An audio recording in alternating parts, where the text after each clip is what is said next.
Good morning and welcome to the youth message portion of our service. Today is the fourth Sunday in the month, meaning this is our family emphasis service. Family emphasis service usually means that the adults, children, and youth all read and discuss the same scripture passage.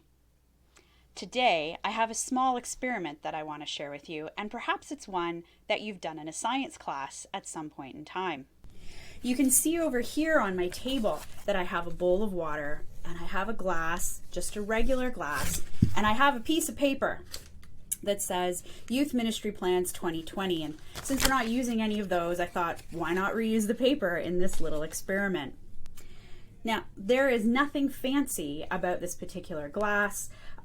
It's a little bit wet because I already tested the experiment to see if it would work, but it's just a regular, plain, old, clear glass cup with the logo of my favorite team on it.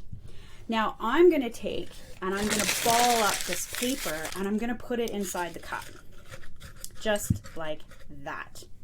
And the question is, what do you think will happen to the paper when I put this cup inside the bowl of water? Now, I'll give you a minute to think about it. Okay, that wasn't quite a minute, but I'm sure you had a hearty discussion. So what I'm going to do is I'm going to put the glass into the water and we're going to see right here what happens to the paper. So here we go.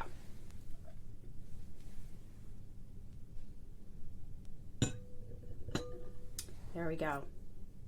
The glass is in the water. The paper is still in the glass. But what's happening here? Well, let's take the glass out and see.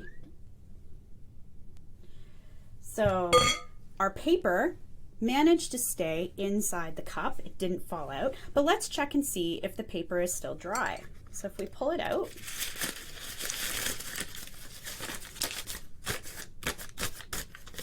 so look at that. The paper still says Youth Ministry Plans. Nothing was diluted, and the paper is still dry. The question is, how did the paper stay dry? Maybe this cup wasn't as empty as we originally thought it was. Maybe there was an invisible substance called air that filled the space between the water and the edge of the glass. Now, can you see air? I can't see air either.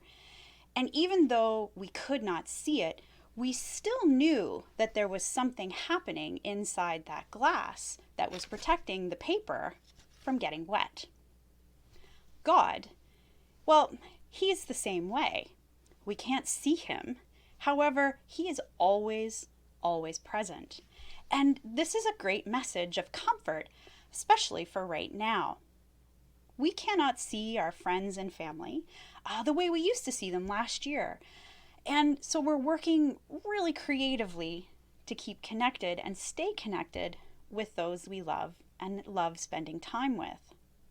Perhaps you make more phone calls than you've ever made before. Maybe you're sending more text messages and emails to your friends, your loved ones, and your family. Perhaps you're making use of video services like YouTube and Zoom and WebEx and FaceTime and Google Meet to have those video chats in real time.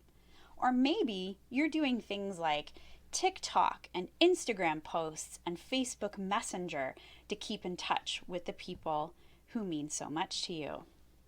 Now, these are all really fantastic resources to keep those connections alive and let people know that we love them and that we're thinking about them. When the call ends, though, their presence leaves as well. Now, this is not true when we talk about God. God is always with us, on our best days, on our worst days, and on every day in between.